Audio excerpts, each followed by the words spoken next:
अस्सलाम वालेकुम व्यूअर्स। तो आज हम आपके साथ एनटीएस ईटा वगैरह के जो मैथ के मोस्ट रिपीटेड एमसीक्यूज़ हैं वो डिस्कस करेंगे और साथ ही साथ आपको ये बताएंगे कि उनको सॉल्व कैसे करना है।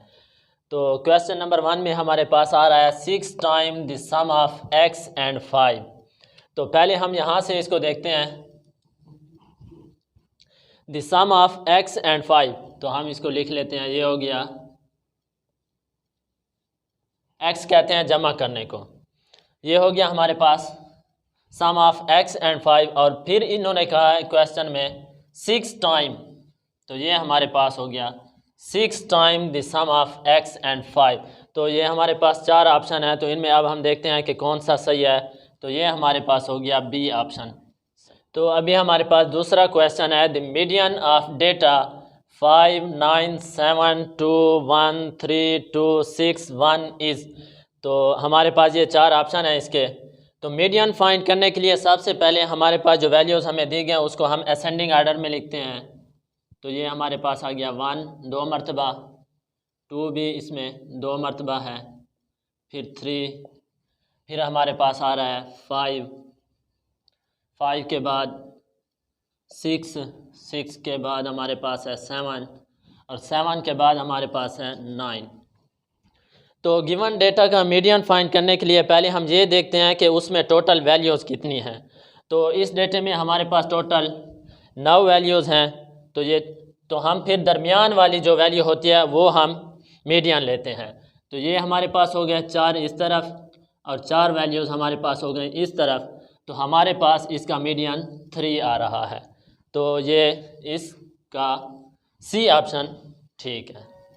तो अभी हमारे पास क्वेश्चन नंबर 3 में है 0 इज़ कॉल्ड। तो ऑप्शन में हमारे पास पहला ऑप्शन है additive identity, B option multiplicative identity, C हमारे पास बेसिक नंबर और डी हमारे पास है एडिटिव इन्वर्स। तो 0 हमारे पास एडिटिव आइडेंटिटी है, पहला ऑप्शन ठीक, क्योंकि जब हम किसी भी नंबर के साथ 0 को जमा करते हैं तो आंसर में दोबारा हमारे पास फिर वही नंबर ही आ जाता है। तो इसलिए 0 को एडिटिव आइडेंटिटी कहते हैं। तो अभी हमारे पास चौथा क्वेश्चन है 1 इज़ कॉल्ड।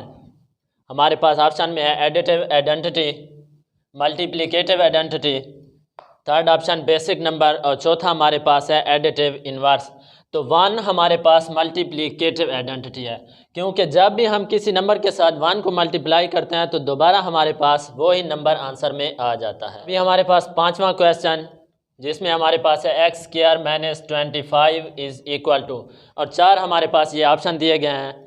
तो अब हम देखते हैं कि इनमें कौन सा ऑप्शन ठीक होगा और समझते हैं।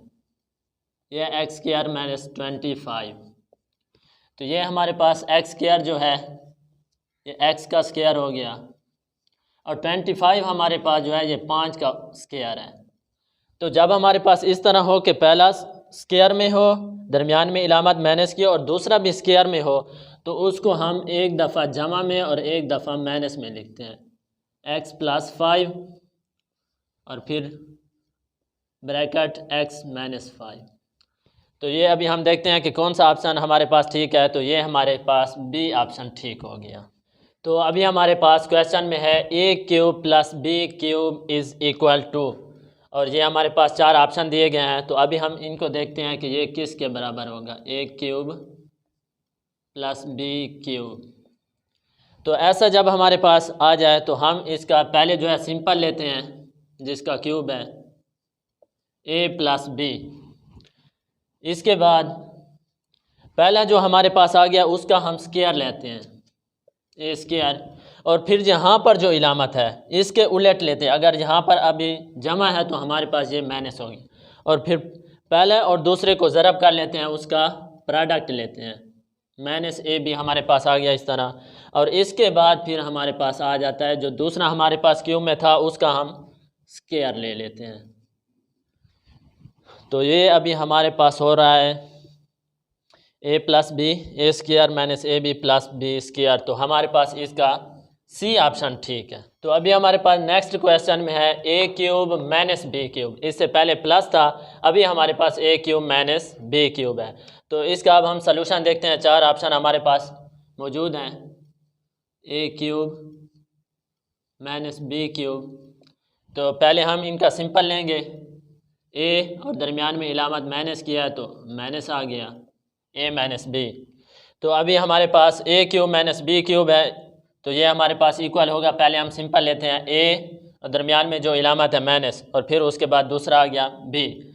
इसके बाद पहला जो हमें दिया गया उसका स्केयर आ गया ए स्केयर। यहाँ पर अभी माइनस है तो इसकी उलट साइन लेनी है, मतलब प्लस हो गया, और फिर इन दोनों का प्रोडक्ट जो हमें क्यूब में दिए गए हैं प्लस ए बी, और फिर इसके बाद हो गया प्लस दूसरे का स्केयर जो हमें ये बी क्यूब में दिया गया है, इसका हम फिर स्केयर लिखते हैं। तो ये अभी हमारे पास इसका, तो अभी ये हमारे पास ए क्यूब माइनस बी क्यूब इसके बराबर आ गया। तो अभी हम ऑप्शन में देखते हैं कि ऑप्शन हमारे पास कौन सा ठीक हो रहा है। तो ये हमारे पास इसका बी ऑप्शन ठीक है। तो अभी हमारे पास क्वेश्चन नंबर 8 में है, right the numbers of terms in 7xy plus 9z, और इसके हमारे पास 4 ऑप्शन दिए गए हैं।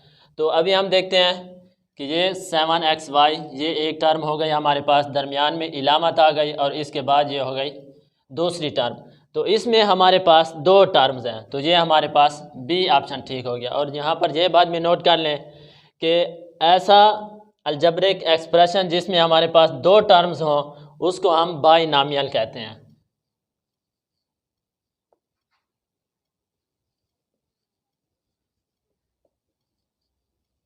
बाइनॉमियल। तो अभी हमारे पास क्वेश्चन नंबर 9 में है, 225 is a perfect square of, और 4 ऑप्शन इसके हमारे पास हैं। तो अभी हम देखते हैं कि 225 आखिर किस नंबर का परफेक्ट स्क्वायर है। तो इसके लिए आपने यूँ कर लेना है। तो अभी दाएं तरफ से बाएं तरफ इनके पेयर बनाएं, और ये हमारे पास एक पेयर बन गया और 2 हमारे पास अकेला रह गया।